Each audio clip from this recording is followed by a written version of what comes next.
आदाब डॉक्टर ज़ाकिर नायक साहब, मेरा नाम वेंकटम्मा है। मैं एक मुस्लिम लेडी सादिया मैडम के पास रहती हूँ कई सालों से।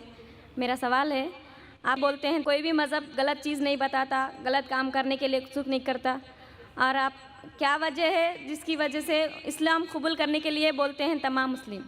Sister asked the question that she lives with a Muslim for several years. When I said that all the religions speak good things, then why do the Muslims ask me to accept Islam? Point number one, I say that all the religions, most of the things they say are good. But Islam, besides speaking good things, shows you a way how to achieve that goodness. And I give the example, all religions say don't rob. Islam says the same, but Islam shows you a way how to achieve a state in which people will not rob. Give zakat, give charity. After that, someone robs, chop off the hand, there will be no robbery, there will be no crime. So in this way, I try to explain that Islam, besides talking about good things, shows you a way how to achieve that state of goodness. Secondly, if I have to say, being a student of comparative religion, if you have to follow your Hindu scriptures, assuming you're a Hindu, if you have to follow your Hindu scriptures, if you have to be a good Hindu, your Hindu scriptures say there is one God. I quoted all these verses in my previous answer. One God. Your scripture says don't do idol worship.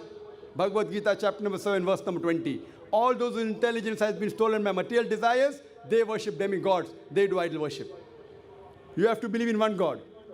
I said in my lecture today that you have to believe in the Antim Rishi, the Kalki Avatar, whose father's name will be Vishnu Yash Abdullah. Mother's name shall be Sumati Amina, who will be born in the village of Sambala, Makkah, who will be born to the chief of the village of Sambala, chief of Makkah. He will be a messenger for the whole of humankind.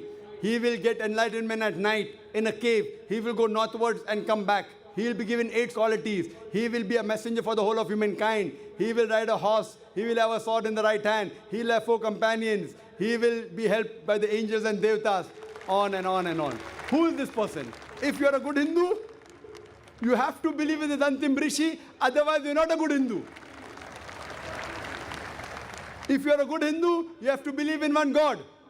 You don't have to do idol worship. Natasya pratima asti. Of that God, there is no pratima, there is no idol, there is no image, there is no photograph, there is no sculpture.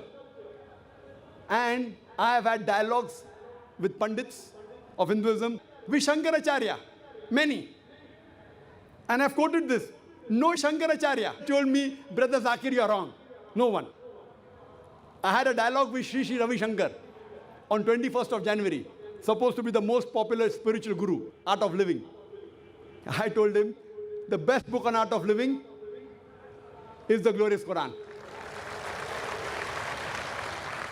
I asked him to join our club of art of living. We have 1.3 billion members. 1.3 billion members. I gave him an invitation. If he follows the scriptures, he's supposed to be a scholar of the Vedas, he should come to this. Similarly, sister, when I say that all the other scriptures, even if you agree with the word of God, by the passage of time they have been changed. Swami Vivekananda says that 99% of the Vedas have been lost. Whatever 1% we have to follow it strictly. Strictly means believe in the Antim Rishi also. So if you follow it strictly, you will have to believe in Muhammad Sallallahu Alaihi Wasallam, have to believe in the Quran. And I give you an invitation, sister, to come to this religion of peace so that you can come closer to Almighty God.